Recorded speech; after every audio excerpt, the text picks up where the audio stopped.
Assalamualaikum warahmatullahi wabarakatuh. Innal hamdalillah nahmaduhu wa nasta'inuhu wa nastaghfiruh wa na'udzu billahi min syururi anfusina wa min sayyiati a'malina. Man yahdihillahu fala mudhillalah wa man yudlil fala hadiyalah.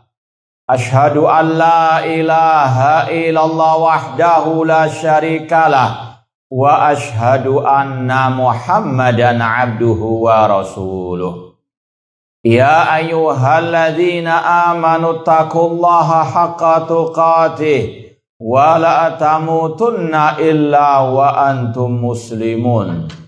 Ya ayyuhan nasu taqu rabbakumul ladzi khalaqakum min nafsin wahidah wa khalaqa minha zawjaha wa batha minhuma rijalan katsiran wa nisaa'a wattaqullaha alladzi tasaaluna bihi wal arham innallaha kana 'alaikum raqibah.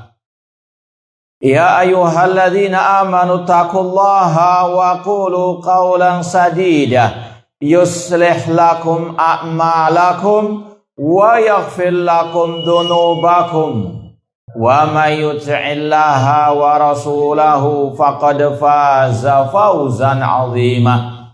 Amma ba'd, fa inna asdaqal hadits kitabullah wa khairal hadi hadyu Muhammadin sallallahu alaihi wasallam wa syarrul umuri muhdatsatuha wa kullu muhdatsatin bid'ah wa kullu bid'atin dhalalah wa kullu dhalalatin finnar. Kaifa halukum? Kok kelihatan loyo gitu, nggak semangat? Kaifa asbahtum? Nggak jawab malah. Sehat semuanya? Alhamdulillah. Taib, sudah siap kajian? Atau mau tunda dulu? Taib, musta'idun.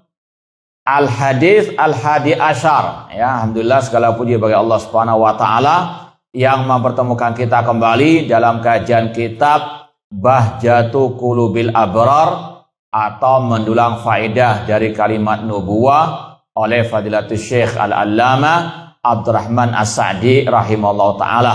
Semoga Allah Subhanahu wa ta'ala senantiasa menambahkan kepada kita ilmu yang bermanfaat dan al-amal as-saleh. Taib, kita telah sampai pada hadis yang ke-11. Taib, kita lanjutkan membaca dan mensyarahnya. Al-hadisul hadi asyar, hadis yang ke-11. An Muawiyah radhiyallahu ta'ala anhu qala, dari Muawiyah radhiyallahu ta'ala anhu beliau berkata, qala Rasulullah sallallahu alaihi wasallam, Rasul SAW bersabda, man yuridillahu bihi khairan yufaqihu fid din. Barang siapa yang Allah kehendaki baginya kebaikan, Allah akan pahamkan dia dalam urusan agama. Hadis muttafaqun alaih, Sahih Bukhari Muslim. Ana ulangi terjemahannya. Dari Muawiyah radhiyallahu anhu, Rasul SAW bersabda, barang siapa yang Allah kehendaki kebaikan padanya, Allah pahamkan dia dalam masalah agama. Hadis muttafaqun alaih atau Sahih Bukhari Muslim. Hadis ini kalau mungkin ana berharap setiap dari antum betul-betul bisa menghafalkan atau mengingatnya, karena ini berkaitan dengan tugas kita.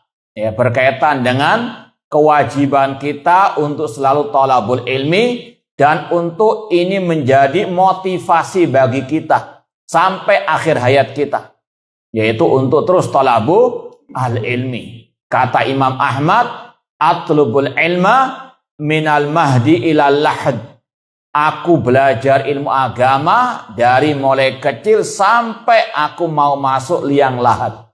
Sampai mau mati. Ini tugas kita. Dan ini salah satu hadis yang insya Allah bisa memotivasi kita terus thalabul ilmi. Tanpa henti, tanpa mengenal lelah, tanpa mengenal letih, tanpa mengenal bosan. Ya, ini sekali lagi, man yuridillahu bi khairan yufaqihu fiddin. Makna secara umum, Allah kalau sudah menghendaki kebaikan pada seorang hamba, Allah pahamkan dia dalam masalah agama. Alias yang tidak paham masalah agama itu orangnya tidak baik. Karena ini yang kata Rasulullah SAW, kalau orang itu baik, Allah pahamkan dia dalam urusan apa? Agama. Tanda kebaikan pada diri seseorang kalau dia paham ilmu agama. Paham ya? Sekali lagi, ini salah satu yang harus selalu kita ingat, bahwasanya kalau kita mau baik, harus thalabul ilmi, harus paham ilmu agama. Sekarang kita baca syarah dari Syekh Abdurrahman As-Sa'di rahimahullah ta'ala. Hadal hadithu min a'dham fadailil ilmi.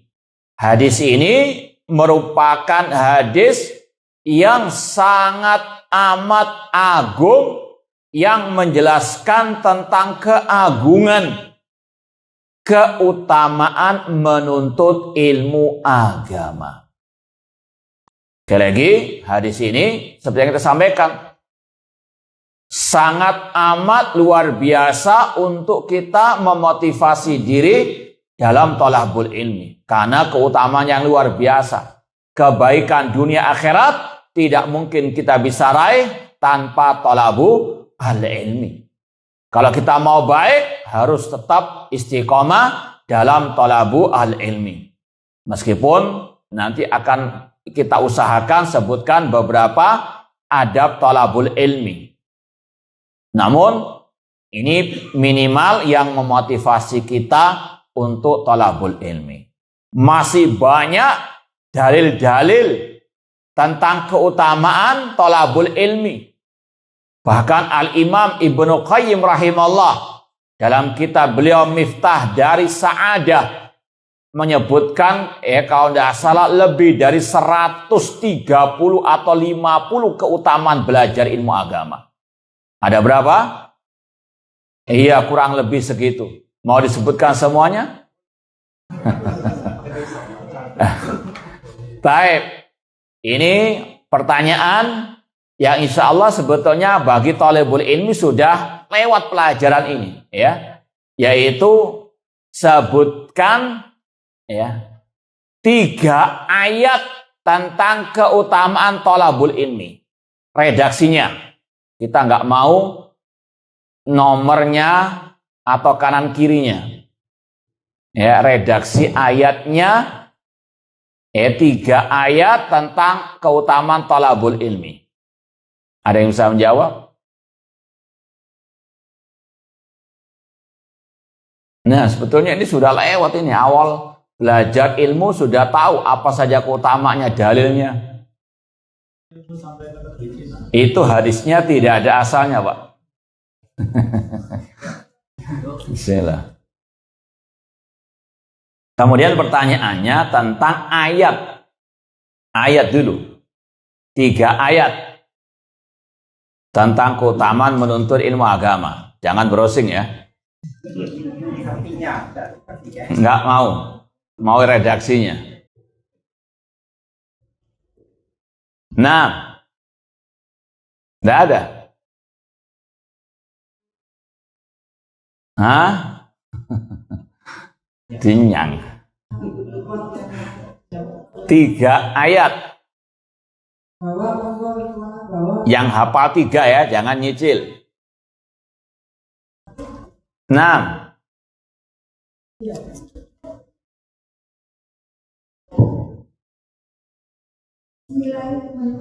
Hafal dulu, hafal. Saya tanya dulu, hafal betul 3 ayat itu? 3 ayat ya? Iya, silakan tanpa nyontek. Kenapa? Saya minta redaksinya, bukan nomor atau nama suratnya. Baik, kalau tidak hafal jangan maksakan diri. La yukallifullahu nafsan illa wus'aha. Tidak ada. Baik, kalau tidak ada sekarang catat. Surat Ali Imran ayat ke-18. Syahidallahu annahu la ilaha illa huwa wal malaikatu wa ulul ilmi qa'iman bil qisti. Surat Ali Imran ayat 18.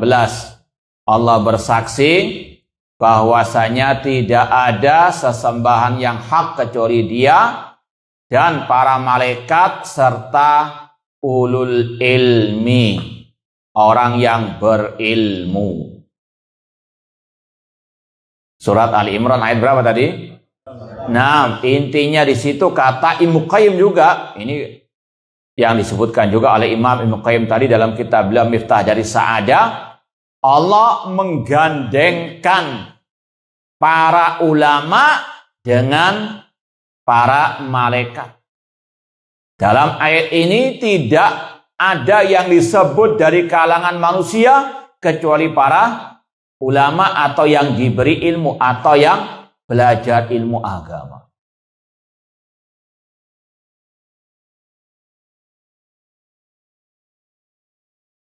Kemudian ayat berikutnya surat Az-Zumar ayat ke-9. Hal yastawil ladina ya'lamuna wal ladina la ya'lamun. Apakah sama orang yang berilmu dengan yang tidak berilmu? Tentunya jawabannya apa? Tidak sama. Ini menunjukkan keutamaan orang yang berilmu. Surat Az-Zumar ayat ke-9.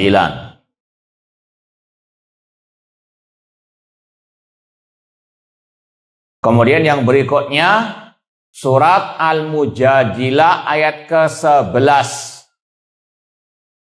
Yarfa'illahu alladhina amanu minkum walladhina utul ilma darajat. Allah mengangkat derajat. Surat Al-Mujadilah ayat ke-11. Yarfa'illahu alladhina amanu minkum walladhina utul ilma darajat. Allah mengangkat derajat orang-orang yang beriman di antara kalian dan yang diberi ilmu. Sudah dicatat semuanya. Ayat ini jelas Allah menjanjikan akan mengangkat derajat orang yang beriman dan yang berilmu. Syarat pertamanya beriman, bertauhid. Dan yang kedua berilmu. Ilmu apa ini? Ilmu agama. Jangan salah paham, jangan salah menempatkan ayat. Guru geografi, biologi, fisika, kimia mau ngajar pakai ayat ini. Untuk memotivasi murid-muridnya belajar ilmu-ilmu tadi. Niatnya baik tapi salah paham, salah menempatkan ayat. Kata para ulama, ayat-ayat, hadis-hadis yang berkaitan dengan keutamaan ilmu itu khusus ilmu agama. Mana dalilnya? Hadis ini. Hadis ini mengkhususkan ilmu apa? Yufaqihu fiddin. Jadi benar enggak kalau guru IT ngajar murid-muridnya kemudian memotivasi mereka dengan pakai hadis ayat yang kita sampaikan ini? Kenapa? Iya, karena keutamaan ilmu dalam ayat, dalam hadis itu hanya tentang ilmu agama. Meskipun kata para ulama, kita tidak mengingkari kegunaan manfaat ilmu dunia. Jangan gagal paham juga. Islam pertengahan. Kita wajib mengutamakan akhirat daripada dunia. Wal akhiratu khairun wa abqa. Tapi kita tidak boleh menafikan dunia ataupun ilmu dunia. Kata Allah, wabtaghi fima ataqallahu daral akhirah wala tansa nasibaka minad dunya. Carilah dari negeri akhirat yang kami anugerahkan kepada kalian, jangan lupa urusan dunia kalian. Ilmu agama itu yang paling wajib dipelajari. Keutamaannya banyak dalam ayat, dalam hadis. Tapi tadi keutamaan ilmu yang ada, yang tercantum dalam ayat, dalam hadis, hanya khusus untuk ilmu agama. Tapi kita tidak menafikan, tidak mengingkari manfaat ilmu dunia. Nah, buktinya apa? Ya, kita sekarang live pakai apa? FB. Kalau kita nggak tahu ilmu IT sedikit ya, meskipun sedikit, nggak mungkin kita bisa menyebarkan lewat live FB kajian kita pagi hari ini misalnya. Dan banyak contoh yang lainnya. Paham ya? Nah, jadi intinya ilmu dunia itu manfaat atau tidak? Hadis, man salaka tariqan yaltamisu fi ilman, barang siapa yang menuntut ilmu agama, Allah mudahkan jalannya menuju surga. Itu ilmu apa? Bukan ilmu fisika. Taib, jazakumullah khair.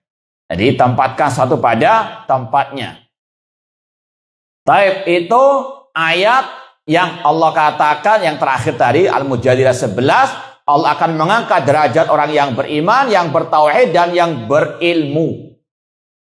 Janji Allah Subhanahu wa taala. Dan kita berdoa kepada Allah, semoga Allah Subhanahu wa taala mengangkat derajat kita di dunia wal akhirah.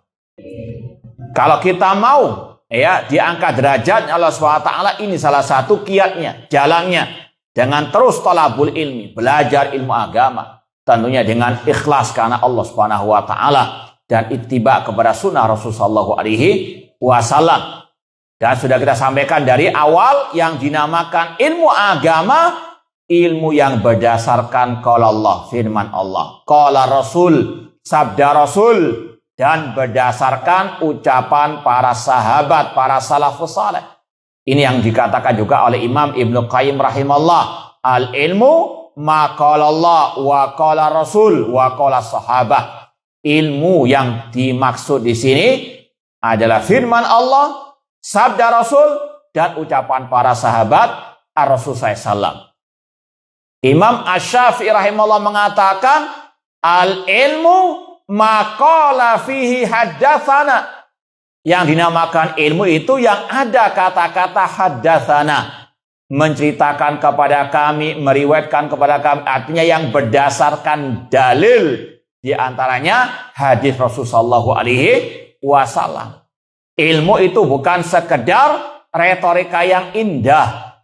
Ilmu itu bukan sekedar pidato ataupun ceramah yang ngalor ngidul, yang membuat orang tertawa. Ini bukan dalil akan ilmu yang menunjukkan kebenaran.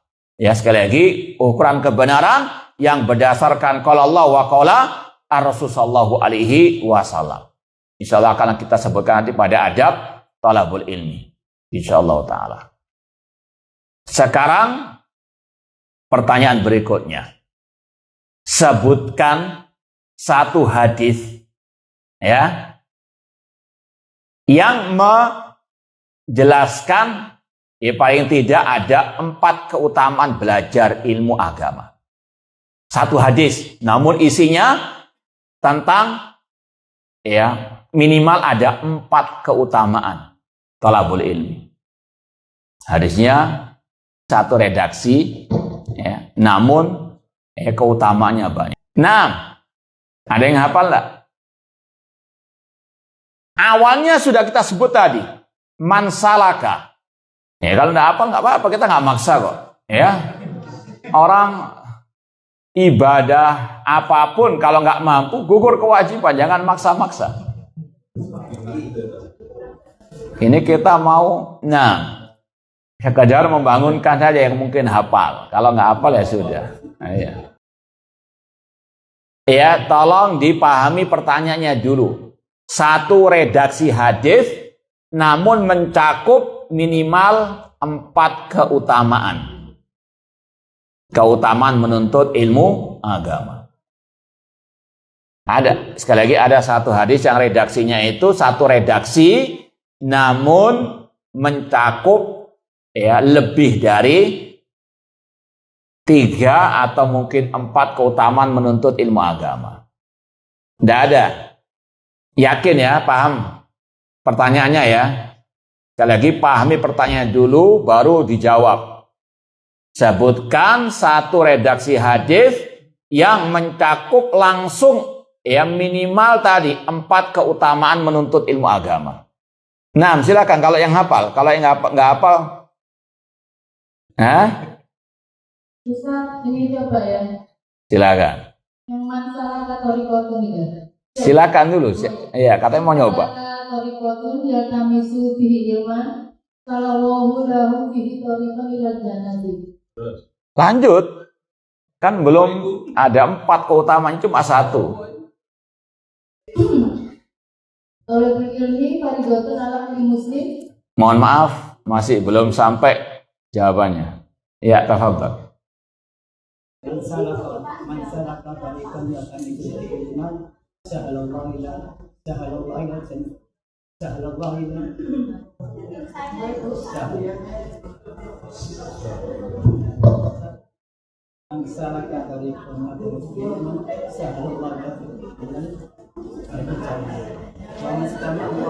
Bukan. Beda redaksi. Taib, daripada ribut, ana sebutkan hadisnya. Boleh ana yang jawab. Taib, hadisnya man salaka tariqan yaltamisu fi ilman sahalallahu bi tariqan ilal jannah, atau salakallahu tariqan ilal jannah. Barang siapa yang belajar ilmu agama atau yang menempuh perjalanan dalam rangka belajar ilmu agama, Allah mudahkan jalannya menuju surga. Kemudian itu yang pertama keutamanya, antum hitung ya. Mau dicatat atau enggak? Atau intinya saja, poinnya saja atau hadisnya? Poinnya saja. Yang pertama dimudahkan menuju surga. Yang kedua, malaikat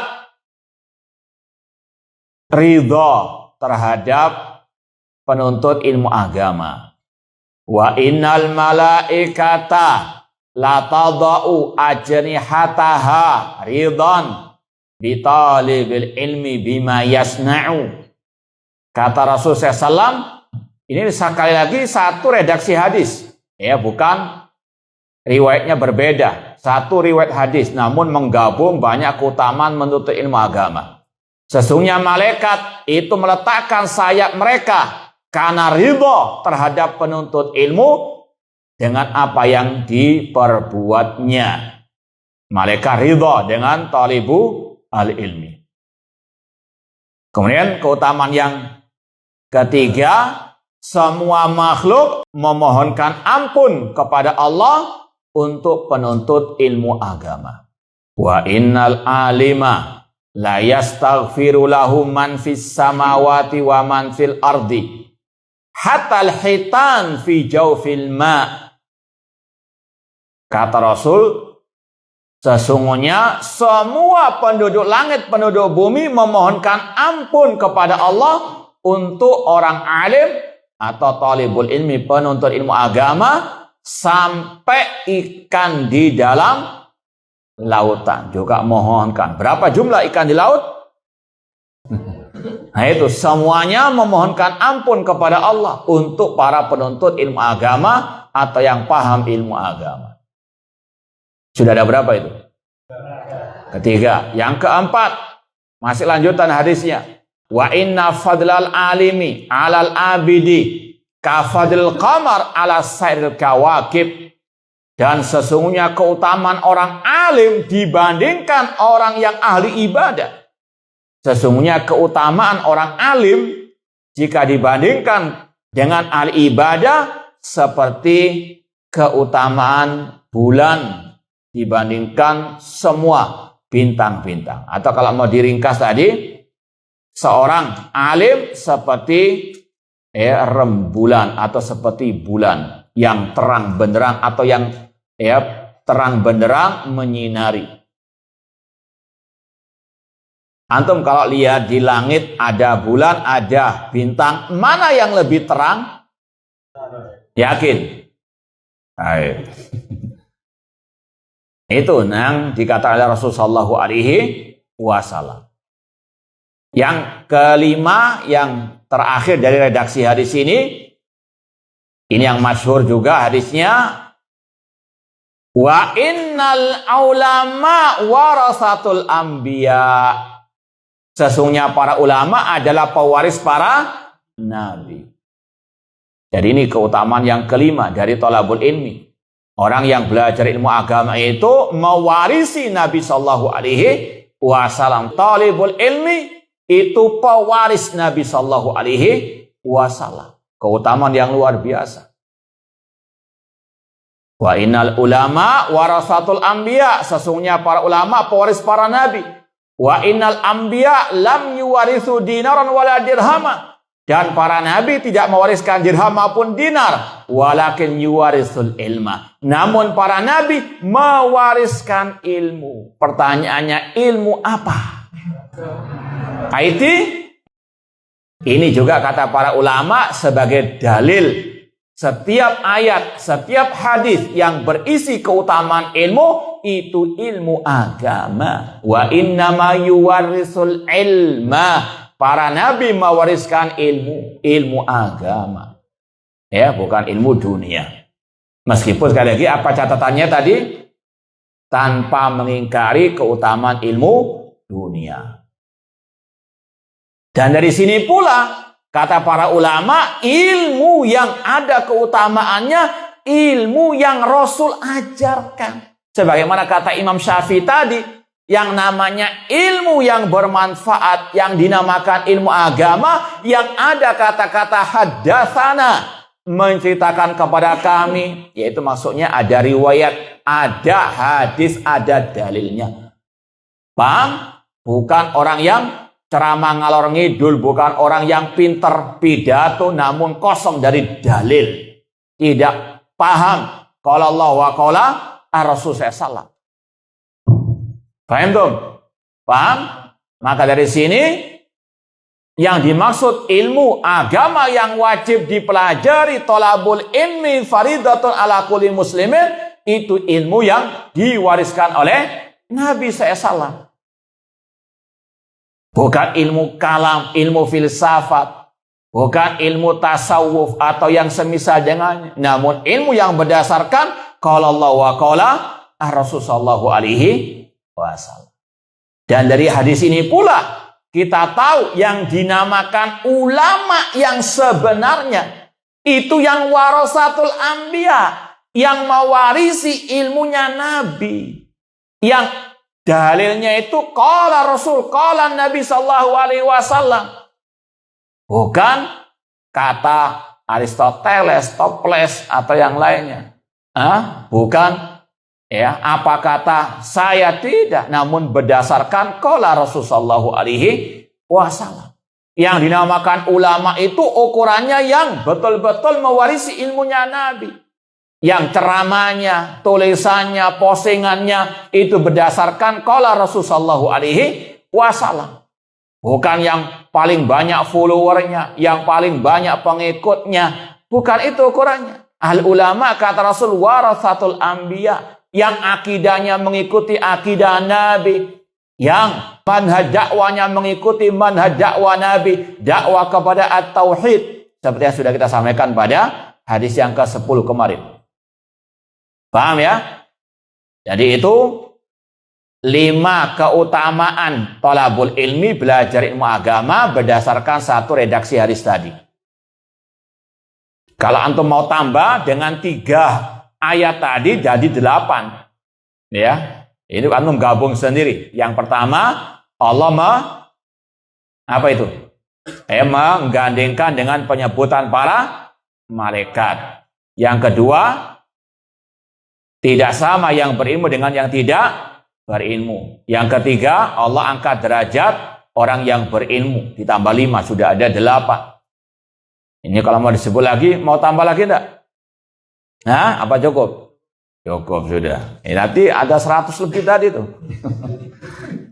Nah, kemudian kita baca ucapan Syekh Abdurrahman As-Sa'di, wa fihi annal ilman nafi' alamatun ala sa'adatil abdi. Bahwasanya ilmu yang bermanfaat itu tanda kebahagiaan, kebaikan seorang hamba. Tidak ada kebaikan, tidak ada kebahagiaan tanpa ilmu. Makanya, baik, Ana mau tanya yang mungkin pernah belajar al-usul ats-tsalatsah. Baik. Ini ya, kelihatannya rebutan kalau mau disebut soalnya. Maka angkat tangan dulu yang siap menjawab. Nah, terutama yang sudah mempelajari kitab salah satu usul tsalatsa, insya Allah bisa jawab. Nah, yang ikhwan dulu. Dari atas apa yang bawah, terserah. Ada yang siap, yang ikhwan. Biar nggak rebutan. Baik, yang akhwat, yang siap menjawab. Insya Allah yang belajar usul tsalatsa, insya Allah bisa menjawab. Nah, yang akhwat. Tidak ada juga. Sudah siap jawab?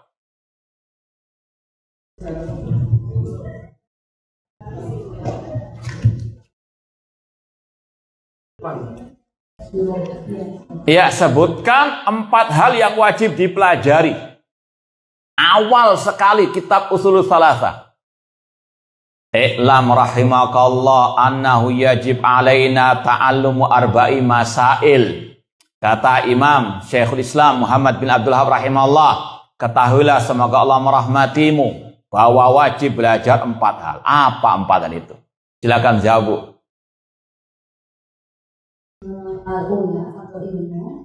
Iya, yang kedua, langsung saja nggak usah disarah.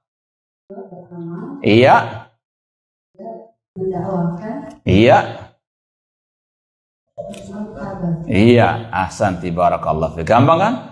Ayo, gampang. Kalau saya dijawab gampang. Nomor berapa, Bu? 274. Nah, jazakillah khair. Itu intinya salah satu keutamaan thalabul ilmi, kata penulis tadi Syekhul Islam Muhammad bin Abdul Wahhab rahimahullah, i'lam rahimakallah anna yajib alaina ta'allum arba'in masail. Wajib belajar 4 hal. Ilmu, amal, dakwah, dan apa? Bersabar. Kemudian penulis membawakan surat apa? Ada yang bisa jawab enggak? Surat apa? Katanya khatam surat apa?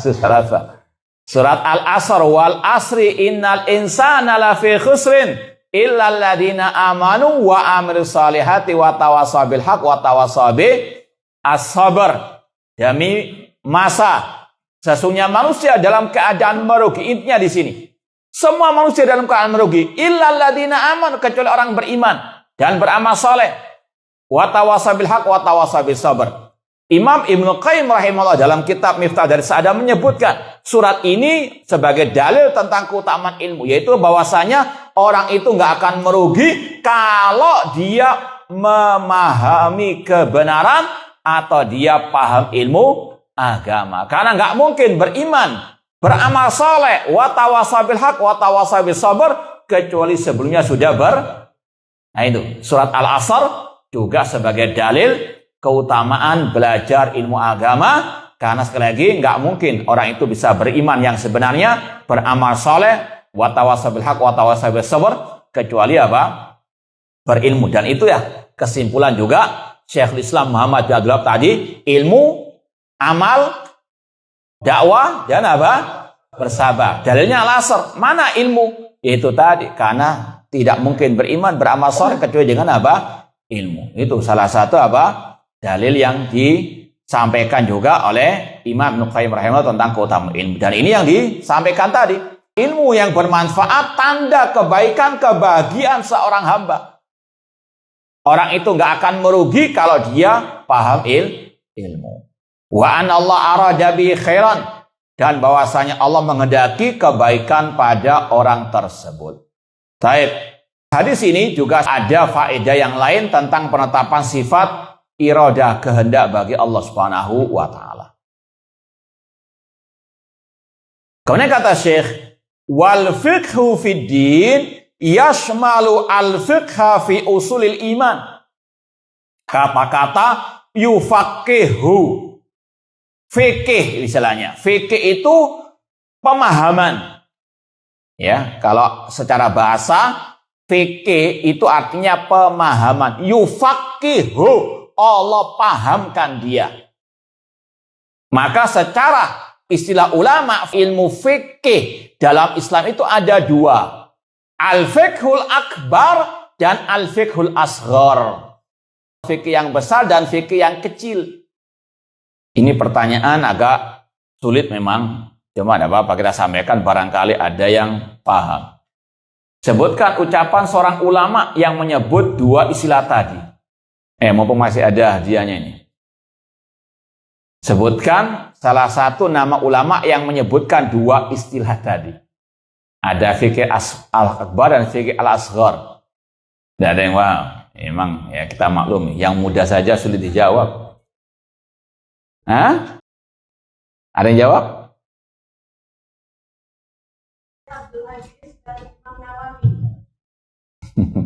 Wallahu alam, di kitab mana Bu ya? Taib, wallahu alam, ya, yang menyebutkannya diantaranya Al-Imam Ibnu Abil Izzi Al-Hanafi. Imam, insya Allah sudah pernah, insya Allah ya, seingat anak pernah anak sampaikan di sini, yaitu tentang keutamaan belajar akidah.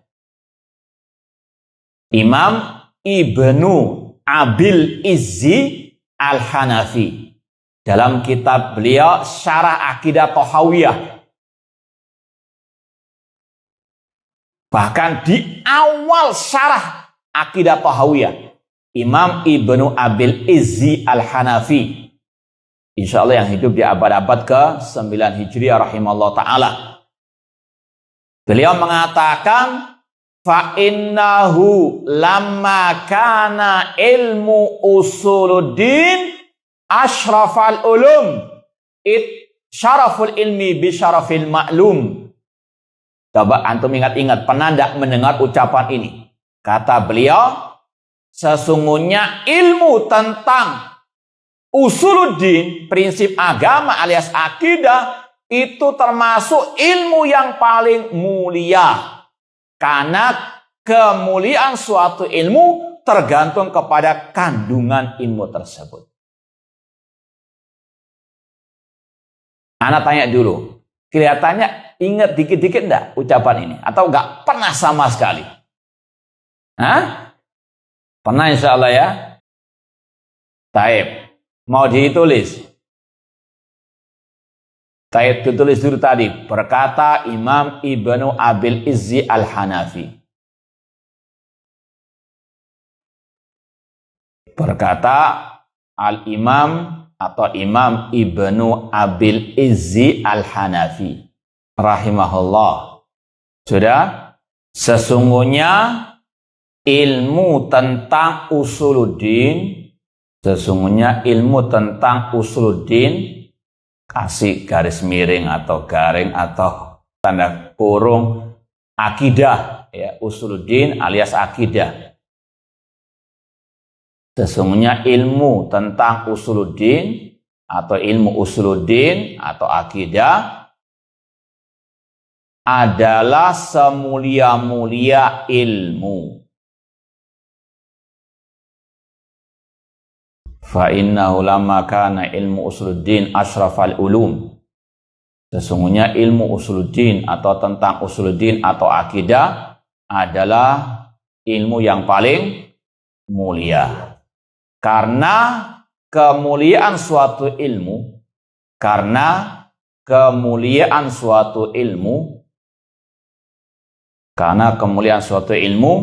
tergantung kepada kandungan ilmu tersebut.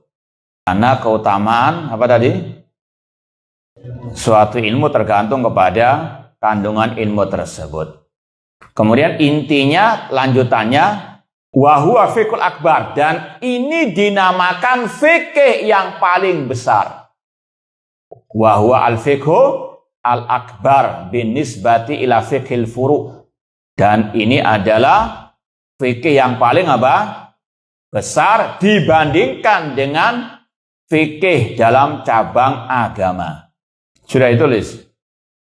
Ya, anda rasa cukup itu. Panjang sebetulnya kalau mau ditambahkan. Walihada sammal Imam Abu Hanifah ma katabahu wa jama'u fi araqin min usuluddin al-fiqh al-akbar. Kalau mau dilanjutkan, oleh karena itulah Imam Abu Hanifah menulis kitab akidah judulnya Al-Fiqhul Akbar. Namun cukup itu saja. Jadi sekali lagi, ini sekaligus menambahkan penjelasan dari Syekh Abdul Manan As-Sa'di. Beliau mengatakan fikih dalam agama mencakup fikih fi usulil iman, dalam masalah pondasi keimanan, rukun-rukun iman. Apal rukun iman? Alhamdulillah, nggak usah ditanya sudah. Insyaallah perinciannya. Baik. Ini yang ditegaskan tadi oleh Imam Ibnu Abil Is Al-Hanafi. Ilmu tentang akidah, usulul iman, usulul sunnah, itu ilmu yang paling mulia. Maka ini akan insya Allah lebih memotivasi kita lebih semangat belajar akidah dibanding ilmu yang lain. Jangan terbalik. Belajar ilmu misalnya tentang hukum waris, tentang masalah fikih muamalat, luar biasa semangatnya, ya, nggak ketulungan istilahnya, ya, 2 jam, ya, melek terus. Namun kalau dibahas masalah sifat Allah sudah apa? Mukadimah sudah ngantuk. Ini kebalik, ya, justru belajar akidah yang lebih semangat. Karena apa? Ini yang paling mulia secara mutlak. Makanya ayat termulia dalam Al-Quran ayat apa? Saya ngantuk itu. Hah? Ayat. Ayat kursi, ayat Al-Ikhlas ada tak? Ayo, makanya bangun. Ini baru kita contohkan. Ini contoh kalau belajar akidah, Pak. Iya. Ayat termulia, ayat kursi. Ayat kursi isinya berkaitan dengan masalah akhlak, fikih muamalat, hukum waris, atau masalah akidah. Masalah apa? Akidah.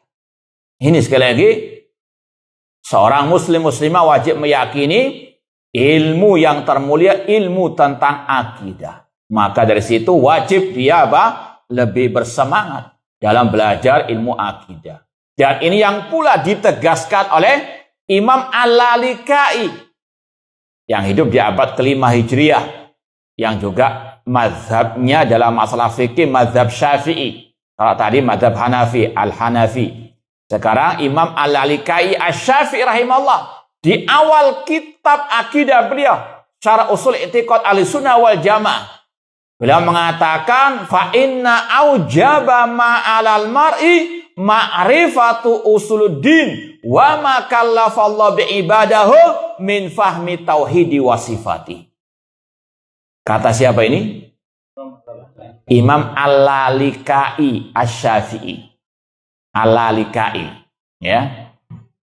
Kata beliau, sesungguhnya ilmu yang paling wajib dipelajari atas seorang hamba tentang usuluddin. Apa itu usuluddin? Akidah. Akidah siapa? akidahnya Aristoteles?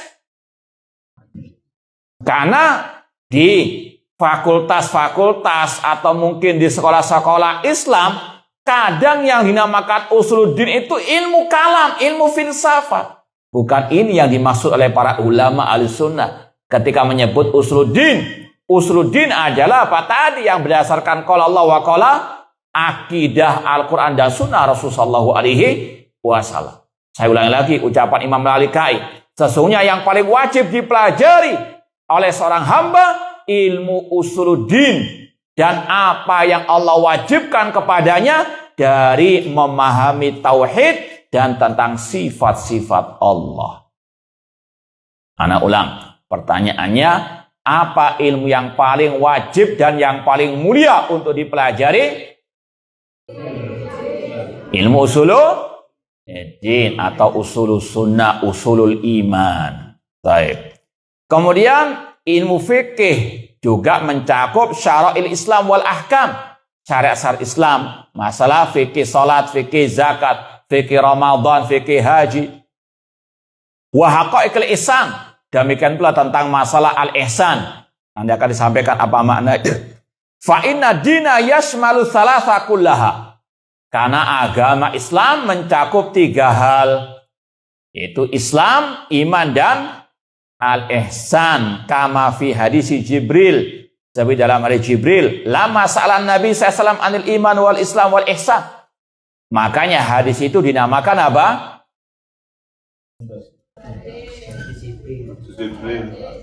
Atau istilahnya gelarnya lah. Namanya hadis Jibril. Gelarnya apa hadis itu? Ummus sunnah atau ummul hadis. Induknya al-hadis. Ada ummul Quran yaitu apa? Al-Fatihah. Ada ummus sunnah. Induknya as-sunnah. Hadis apa? Jibril. Karena mencakup pembahasan agama. Ya, meskipun secara global. Makanya Rasul di akhir hadis mengatakan fa innau Jibril atakum yu'allimukum dinakum. Itulah malaikat Jibril yang datang kepada kalian mengajari agama kalian. Wa ajabahu sallallahu bihududiha. Rasul sallallahu ketika ditanya oleh malaikat Jibril tentang Islam, iman dan ihsan, beliau menyebutkan tentang definisi Islam, iman dan al-ihsan tersebut. Fa fassara al-iman bi usuli sittah. Rasul mentafsirkan iman dengan 6 rukunnya. Wa fassara al-islam bi qawaidi al-khams. Dan Rasul mentafsirkan apa itu Islam dengan menyebutkan 5 rukunnya. Wa fassara al-ihsan bi an ta'budallaha ka'annaka tarah fa illam takun tarah fa innahu yarak. Dan Rasul menjelaskan apa itu al-ihsan, yaitu beribadah kepada Allah seolah-olah engkau melihat Allah. Jika engkau tidak bisa melihat Allah, ketahuilah Allah melihatmu. Fa yadkhul fi dzalika at-tafaqquh fil aqaid. Masuk ke dalam pembahasan fikih, yaitu fikih masalah akidah. Yang disebut dengan tadi al-fiqh apa? Al-akbar. Wa ma'rifati madzhabi salafiyah. Ini pembahasan intinya. Bukan sembarang akidah. Bukan akidah yang sesat menyesatkan. Bukan akidahnya ahlil kalam. Akidahnya Jahmiyah, Mu'tazilah, Asy'ariyah, Maturidiyah. Bukan itu yang wajib dipelajari, yang wajib dipegang erat. Namun akidah salaf. Akidahnya Rasul, para sahabat, para tabi'in. Ini yang wajib dipelajari. Wa ma'rifati madzhabis salafiha. Wa tahaqquq bi dhairan wa batinan. Dan betul-betul mendalaminya. Kemudian wa ma'rifati madzahibil mukhalifin. Tidak cukup belajar akidah yang sahih saja. Namun belajar akidah yang sesat, yang menyimpang untuk dijauhi. Makanya dalam Islam nggak cukup amar ma'ruf, harus ada apa? Nahi mungkar. Nggak cukup wa'budullah, ibadailah Allah. Ayat lanjutannya apa? Wala tusyriku bihi syai'a. Apa 2 rukun la ilaha illallah? An-nafyu wal isbat. Nggak cukup menetapkan hanya Allah sesembahan kita, namun harus menafikan semua sesembahan selain Allah, sesembahan yang batil. Sama dengan ilmu. Tidak cukup belajar akidah yang sahih saja, namun belajar akidah yang batilah. Makanya dalam kitab-kitab akidah pasti disebutkan ini akidah Ahlussunnah, ini akidah Ahlul Bid'ah. Maka jangan ada istilah alergi dengan bantahan kepada kelompok yang sesat. Karena memang ini metode Islam. Dalam awal surat Al-Quran, surat apa? Apal? Nggak cukup Allah mengatakan ihdinas siratal mustaqim. Namun harus apa? Ghairil maghdubi alaihim walad dhalin. Jalan yang lurus, kemudian apa? Ya Allah, jauhkan kami dari jalan yang al-maghdub, yang dimurkai, jalannya orang Yahudi dan yang mengikuti jejak mereka, dan bukan jalannya ad-dhalin yang sesat siapa? An-Nasara dan yang mengikuti jejak mereka. Ini Islam. Metodenya kenali yang benar untuk diikuti, kenali yang salah, yang sesat untuk dijauhi. Wa ma'rifati madzahibil mukhalifin, mengenal jalan-jalan orang-orang yang menyimpang, yang menyelisihi mazhab salaf. Wa bayani mukhalafati halil kitab wa sunnah, sekaligus menjelaskan penyimpangan penyelisihannya terhadap Al-Quran dan As-Sunnah. Jangan mengatakan wah terlalu keras, radikal, dikit-dikit membantah. Loh, kalau memang salah kenapa nggak dibantah? Kalau dibiarkan, naudzubillahi min dzalik. Ya, terkadang ada orang-orang yang ada istilahnya fanatik golongan. Ya, ketika ustadz besarnya dikritik, dibantah, meskipun jelas-jelas statementnya, postingannya sesat, menyelisih Al-Quran dan Sunnah, kemudian ada celotehan, ya, urus diri sendiri, jangan ngurusi orang. Ya, membantah itu mengeraskan hati, memecah belah umat. Ya, banyak ya ngelesnya, paham ya? Nggak dibahas inti pembahasannya itu apa, sesat atau tidak ucapan sang ustadznya tersebut. Paham? Ini karena apa? Sudah fanatik buta. Naudzubillahi min dzalik. Padahal sekali lagi mazhab salaf mengajarkan yang hak sekaligus membantah yang batil.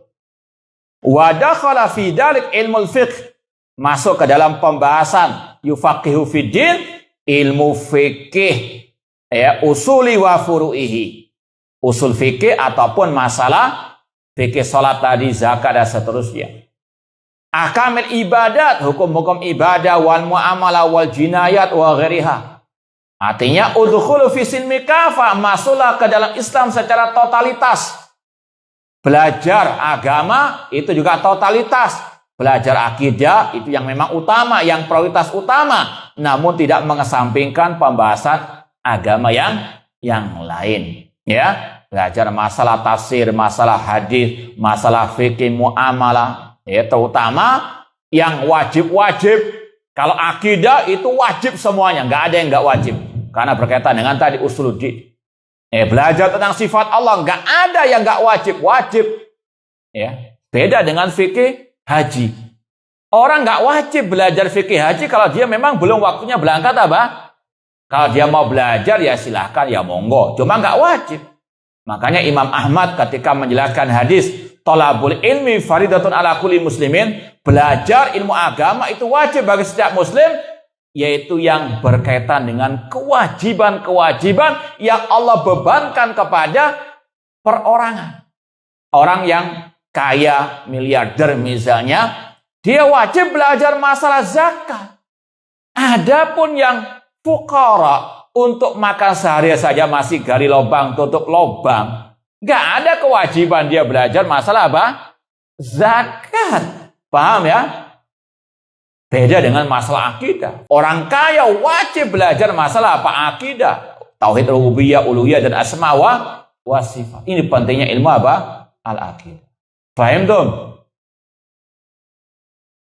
Wa dakhala fi dzalik at-tafaqquh bi haqaiqil iman. Masuk sekali ke dalam hadis tadi, belajar hakikat iman, wa ma'rifati sir wa suluk ila Allah, bagaimana meraih jalan menuju kepada Allah Subhanahu wa taala, al-muwafiq lima dalla alaihi kitab wa sunnah, yang sesuai dengan Al-Qur'an dan sunnah Rasul sallallahu alaihi wasallam. Wa kadzalika yadkhulu fi hadza Demikian pula masuk ke dalam keutamaan hadis yang kita bahas tadi, ta'allumu jami'il wasail al-mu'ina alal fiqhi fiddin. Belajar ilmu alat. Apa ilmu alat? Ilmu yang bisa membantu kita paham agama. Contohnya apa? Ka'ulumil Arabiyah. Belajar bahasa Arab. Nah, mulai meringis kalau gini sudah ya. Ya, apa itu mubtada khobar? Paham? Ya, kalau orang awam sering kita sampaikan ya, orang awam atau memang hanya pendengar setia, itu bisa kita maklumi.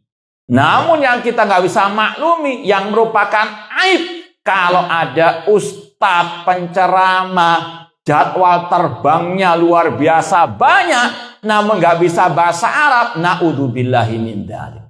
Kenapa? Karena dia membawa misi agama ini. Bagaimana dia akan menyampaikan ilmu agama dengan baik dan benar, sedangkan dia tidak paham bahasa Arab. Sedangkan Al-Quran bahasa Arab, hadis dengan bahasa Arab, kalau ada terjemahannya pun itu ada ya sebagian kecil saja.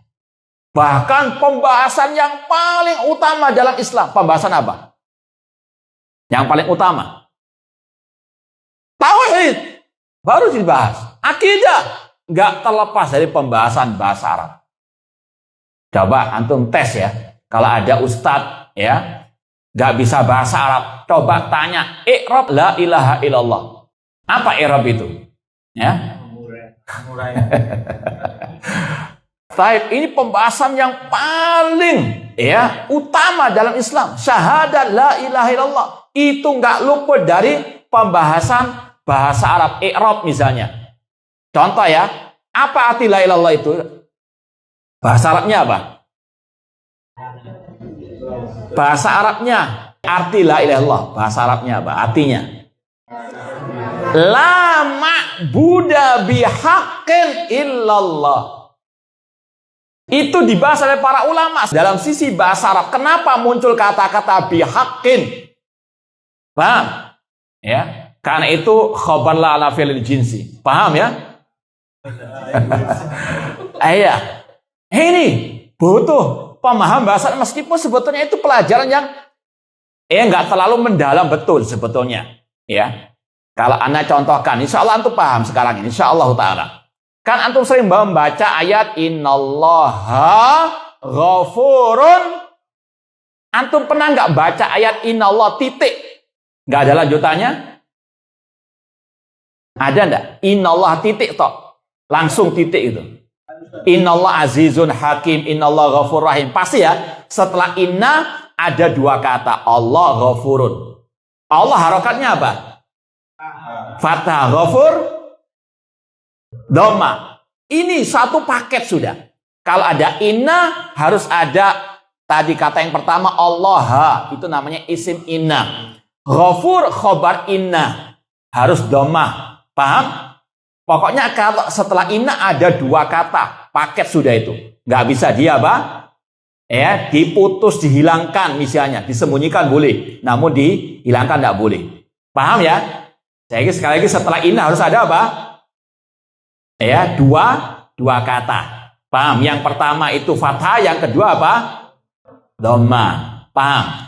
La ilaha illallah ini masih ada kaitan dengan inna. La di situ saudaranya inna. Paham? La ilaha sudah ada satu kata. Ilaha. Paham? Setelah ilaha apa? Gak ada situ gak disebutkan. Itu beda pembahasan. Paham? Maka di situ ada sesuatu yang tersirat. Makanya kata para ulama, ya, itu ditampilkan dengan kata-kata haqqun. La ilaha haqqun illallah. Paham? Ini nggak akan paham, ya, penceramah ustadz yang dia nggak belajar bahasa. Padahal ini pembahasan yang utama dalam Islam, masalah la ilaha illallah. Namun bukan berarti setelah antum paham sekarang ini masalah ya Allah langsung ceramah kemana-mana. Nah, ini masih butuh panjang perjalanannya. Paham intinya? Ya, kalau pendengar setia hadirin hadirat ya yang hanya sekedar ya modal telinga misalnya istilahnya, itu masih kita maklumi lah nggak bisa bahasa Arab. Ya, yang paling aib kalau ada apa? Ustadz penceramah nggak bisa bahasa Arab, apalagi yang ngaku ahlu sunnah. Karena sekali lagi pembahasan agama itu sumbernya dari bahasa Arab. Makanya Imam Syafi'i pun mewajibkan. Ya, naudzubillahi min dzalik, kalau sampai ceramah kemana-mana nggak bisa bahasa Arab, bagaimana dia akan memahamkan orang Islam yang sebenarnya Al-Quran dan Sunnah kalau dia sendiri tidak bisa paham bahasa Arab, tidak paham kitab-kitab para ulama. Taib, ribut. Enggak ya? Taib, lanjut sedikit lagi. Faman aradallahu bi khairan faqahu fi hadil umur wa wafaqahu laha. Barang siapa yang Allah kehendaki kebaikan padanya, Allah pahamkan ilmu-ilmu tadi, ilmu bahasa Arab, ilmu fikih yang akbar ataupun yang al-asghar dan seterusnya. Wa dalla mafhumul hadis ala anna man a'rada an hadil ulum bil kulliyah fa innallaha lam yurid bi khairan. Maka kebalikannya, hadis ini menunjukkan orang yang berpaling dari ilmu-ilmu agama secara total, yang nggak paham ilmu agama, maka Allah tidak menghendaki kebaikan padanya. Alias tidaklah orang itu menjadi orang yang baik dan tidak akan mungkin bisa meraih kebaikan. Lihirmani al-asbab allati tunalu biha al-khairat, karena dia tercegah dari hal-hal yang bisa tergapai terwujudnya kebaikan. Contoh ilmu masalah akidah. Orang yang nggak paham akidah, nggak paham tauhid syirik, amal ibadahnya luar biasa, sedekahnya tiap detik mungkin, ya. Dia luar biasa, sholatnya, hajinya, umrahnya, tapi nggak paham ilmu tentang tauhid. Ketika dia jatuh ke dalam kesyirikan, apakah masih bermanfaat sedekahnya tadi? Ini yang paling utama, ilmu tentang at-tauhid, masalah akidah. Wa tuqtasu biha as-sa'adah. Baik, ada waktu sedikit kita mau tambahkan yang kita janjikan tadi, masalah beberapa adab thalabul ilmi. Ya, setelah kita tahu keutamaan ilmu agama, ini yang paling penting juga tentang adab thalabul ilmi, agar ilmu kita barokah, agar ilmu kita menjadi ilmu yang bermanfaat di dunia wal akhirah. Yang pertama, harus ikhlas. Ingat kajian pertama kita di sini tentang apa? Hadis innamal a'malu bin niat. Itu terus diingat. Ya, sepanjang usia kita, setiap detik kita harus ingat innamal a'malu bin niat wa innamal likulli imri'in ma nawah, terutama dalam thalabul ilmi. Terus harus ada introspeksi. Untuk apa kita belajar ilmu agama? Apakah untuk mendapatkan kotak coklat? Naudzubillahi min dzalik. Ya, apa sekedar kumpul-kumpul saja? Tidak, namun lillahi ta'ala.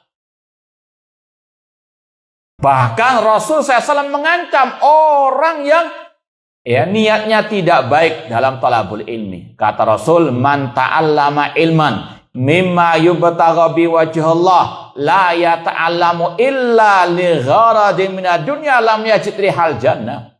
Kata Rasul, barang siapa yang belajar ilmu agama yang selayaknya dia niatkan untuk menggapai wajah Allah, namun dia niatnya untuk menggapai urusan dunia, maka dia tidak mencium bau surga. Terus ingat hadis ini, ancaman bagi yang tidak ikhlas dalam thalabul al-ilmi. Niatkan kita belajar ilmu agama untuk kita mengangkat kejahilan dalam diri kita.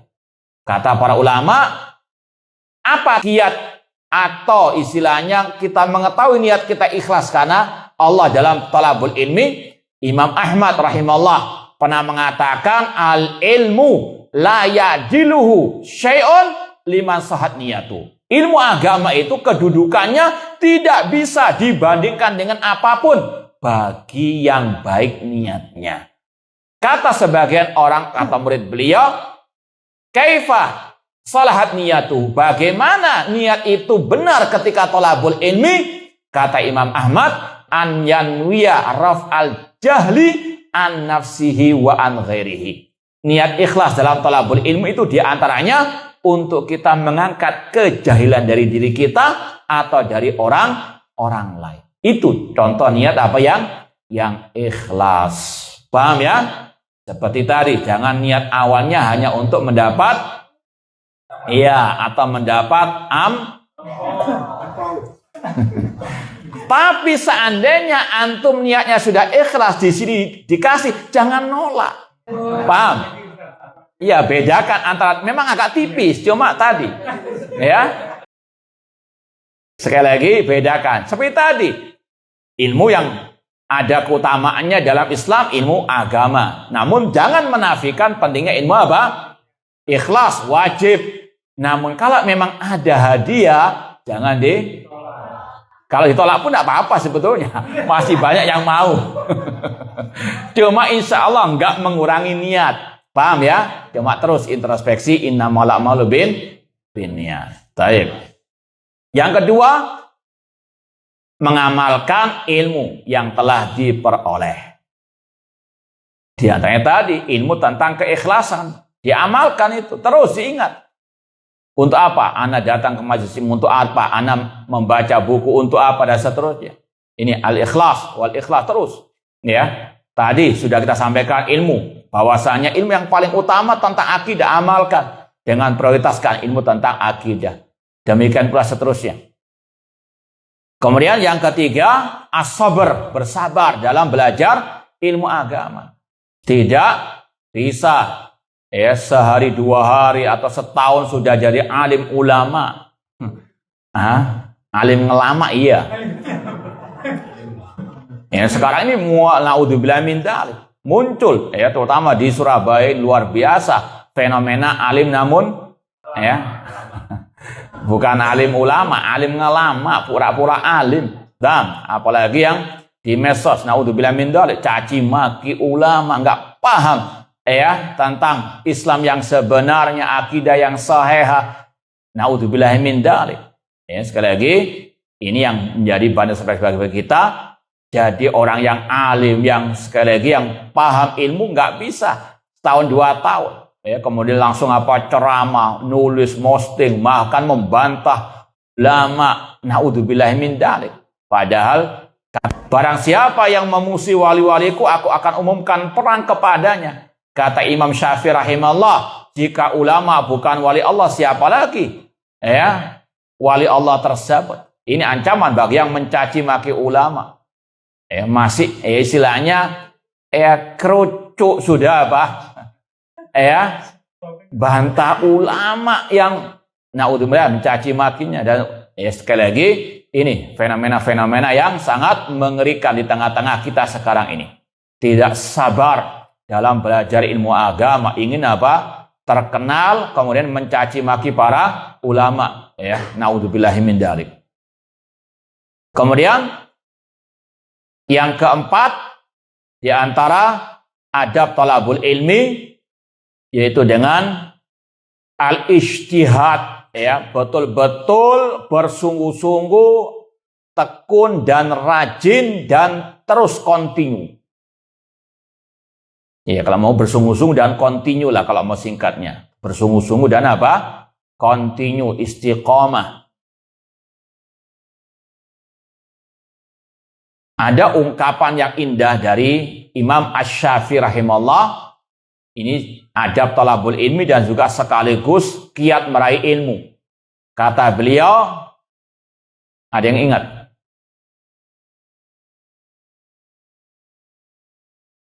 Pernah kita sampaikan di sini ya? Belum? Ada 2 bait syair Imam Syafi'i, 2 bait syair ya, bukan 2 bait musik. 2 bait syair Imam Syafi'i yang menjelaskan cara menggapai ilmu ada 6. Siapa yang hafal? Nggak ada ya? Tinggal 1 ini hadiahnya. Bagi yang bisa silakan ambil. Maaf, silakan Pak. Bukan Pak. Bersungguh-sungguh, waktu lama, dan dengan modal uang, dan berulang-ulang, dan menulis dan mencatat. Enggak, bukan. Taib, kalau enggak hafal, anak yang jawab, boleh. Kata Imam Asy-Syafi'i rahimahullah, ya akhi lantana lal ilma illa bisittatin saun bika an tafsiliha bibayani. Hafal? Udah. Ya intinya saja, nanti catat intinya saja. Kata beliau di bait yang pertama, wahai saudaraku, engkau tidak mungkin bisa meraih ilmu kecuali dengan 6 hal. Dan aku akan jelaskan dengan perinciannya. Yang pertama, ingat ya, zakaun, kecerdasan. Zakaun, kecerdasan. Wahirsun, semangat. Ya meskipun sudah usia 60 tahun ke atas tetap semangat. Datang awal, yang lain muda, ya kalah masih ya. Ya meskipun sudah usia ya 10 tahun masih ya mau setoran hafalan, semangat. Nah, hirsun yang kedua semangat. Semangat ya, jangan semangatnya dari murmato sampai sini tinggal tidur. Ya jangan. Zakaun wa hirsun wa syihadun. Kemudian tadi bersungguh-sungguh. Ini poin yang kita sampaikan tadi. Bersungguh ijtihad. Jangan modal semangat namun nggak ada usaha, nggak ada kesungguhan. Ijtihadun wa bulghatun. Artinya tidak tamak dengan dunia. Ya, nggak tamak dengan apa? Dunia. Bukan berarti haram dunia, bukan. Namun tidak tamak, tidak terlalu sibuk dengan dunia, mencari ala kadarnya. Iya. Yang kelima, sohbatu ustadzi, dekat dengan ustadz. Namun dekat di sini menimba ilmu, bukan dekat curhat tok. ya, menuntut ilmu, menimba ilmu agama. Ya. Paling enggak ya datang majelisnya betul-betul rajin. Ya, kemudian yang keenam, tulu zamani. Ini yang kita sampaikan tadi, tulu zaman, panjang perjalanan dalam thalabul ilmi. Ya, meskipun sudah selesai khataman Arba'in Nawawiyah, masih panjang perjalanan. Ini masih satu kitab, ribuan kitab yang belum selesai. Paham ya? Ya. Tulu zaman, panjang perjalanannya. Jangan tergesa-gesa. Mau menjadi alim, ya, hanya modal kopas di internet, ya, mulazamah bagogel, ya nggak bisa. Harus apa betul-betul zaman, ya, mendatangi majelis ahli ilmu, membaca kitab-kitab mereka. Tadi masalah kesungguhan, kita mau contohkan salah satu kesungguhan para ulama salaf dalam thalabul ilmi. Jabir bin Abdullah, seorang sahabat Rasul. Beliau rela melakukan perjalanan 1 bulan lamanya dari kota Madinah ke negeri Syam. Hanya untuk meraih sebuah hadis. 1 hadis ditempuh 1 bulan. Antum 1 hadis masih apa? 1 jam. Nah, itu sudah keringgingan. Ya sabar, sebentar lagi. Ini 1 bulan hanya untuk 1 hadis. Ini perjalanan, perjuangan, kesungguhan para sahabat. Ya, makanya lebih barokah ilmu mereka. Taib. Kemudian yang keberapa?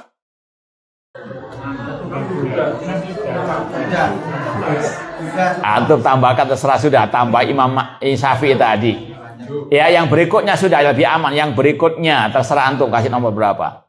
Ya, harus selektif dalam menimba ilmu. Atau kalau bisa dikatakan harus belajar dari guru yang akidahnya sahihah dan yang berkompeten dalam ilmu agama. Yang akidahnya sahihah dan berkompeten, yang istilahnya betul-betul paham ilmu agama. Dan tadi nggak akan mungkin paham ilmu agama tanpa belajar bahasa. Iya. Paham ya? Muhammad bin Sirin rahimahullah mengatakan dari kalangan tabi'in, inna hadal ilma dinun fanduru amman ta'khudna dinakum. Ilmu agama ini adalah agama itu sendiri. Maka selektiflah dalam menimba ilmu agama. Bahkan beliau pernah didatangi oleh seorang dari kalangan ahli bid'ah. Mau dibacakan ayat, beliau tidak mau. Ketika ditanya, kenapa demikian? Kata beliau, kalau dia membaca ayat, kemudian dia tafsirkan sesuai dengan akalnya saja, maka itu akan masuk ke dalam hatiku. Takut syubhat. Ya. Nggak asal-asalan apa datang ke majelis ilmu, namun tahu. Oh ini suka nyebar syubhat. Oh ini ngawur ucapannya. Oh ini ya suka apa? Ya omdo saja tanpa dalil. Kalau ngomong, kalau posting misalnya. Hati-hati. Karena ini berkaitan dengan urusan akhirat kita. Kalau kita salah guru agama, fatal akibatnya bisa sesat dan apa? Ya, menyesatkan orang tersebut. Sebagaimana dalam hadis riwayat Bukhari, innallaha la yantazi ilma intiza. Allah tidak akan mencabut ilmu agama ini secara ya istilahnya langsung, walakin yantazi ilma biqabdil ulama. Namun Allah mencabut ilmu agama dengan mewafatkan para ulama. Hatta idalam yubki aliman ittakhadhan nas urusan juhalan fasuilu fa'atau bighairi ilmin fadallu wa adallu.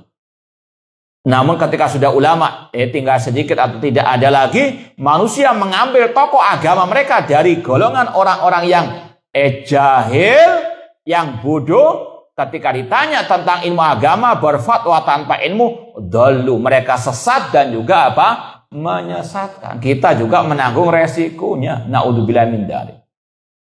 Taib, ana rasa cukup ya, meskipun masih banyak yang lain dari adab talabul ilmi dan yang lainnya. Semoga Allah Subhanahu wa taala menjauhkan kita dari segala ilmu yang tidak bermanfaat, dari syubhat dan dari kesesatan, dan semoga Allah menghidupkan dan mewafatkan kita di atas tauhid dan sunnah Rasul sallallahu alaihi wasallam.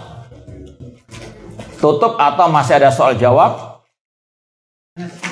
Silakan, Pak.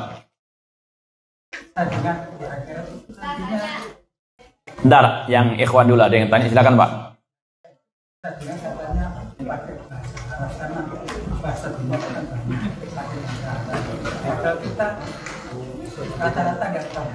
Tidak, saya tidak tahu dalilnya. Semua orang nanti bahasa Arab tidak tahu saya.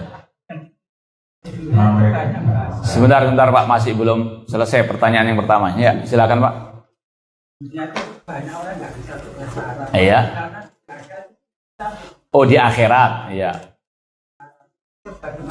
Baik, yang pertama kita katakan Allah ala kulli syai'in qadir. Allah Maha Kuasa atas segala sesuatu. Ya, maka yakini di akhirat keadaannya beda dengan di dunia. Sebagaimana ketika di dunia tidak ada satupun yang bisa melihat Allah, namun di surga Allah akan memperlihatkan wajahnya kepada orang-orang yang beriman. Nah, afwan ya.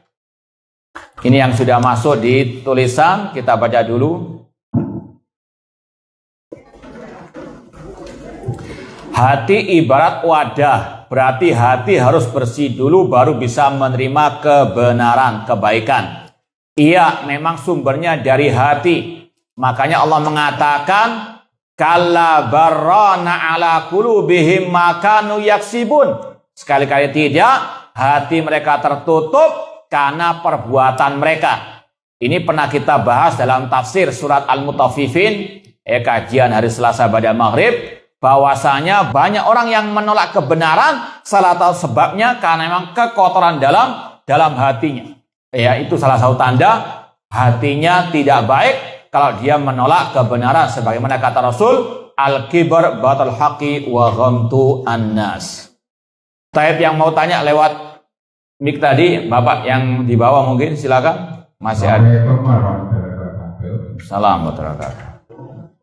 Berdasarkan Al-Baqarah 30 dan Al-Fatih 50 itu ketika Allah menyuruh malaikat bersujud pada Adam, itu secara tersirat apakah benar bahwa ketika pada malaikat itu kan diciptakan bertahun-tahun belum ada, dengan Adam kan baru diciptakan, tapi ketika sudah diciptakan Allah memberikan ilmu lebih banyak kepada Adam daripada malaikat.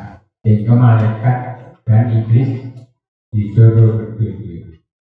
Jadi itulah itu apakah berlebihan darimu daripada orang yang banyak beribadah, misalnya banyak yang beribadah. Terima kasih. Baik, yang pertama kita katakan Allah Subhanahu wa taala fa'alul lima yurid. Allah berbuat sesuai dengan kehendaknya. Allah memerintah sesuai dengan kehendaknya. Allah perintahkan mereka dan juga iblis untuk sujud kepada Adam alaihissalam. Ini kalau bisa dikatakan hak khusus bagi Allah Subhanahu wa taala. Wallahu taala alam, kurang lebihnya mohon maaf. Wa jazakumullahu khairan. Aqulu qouli hadza wa akhiru da'wana anil hamdulillahi rabbil alamin. Wassalamualaikum warahmatullahi wabarakatuh.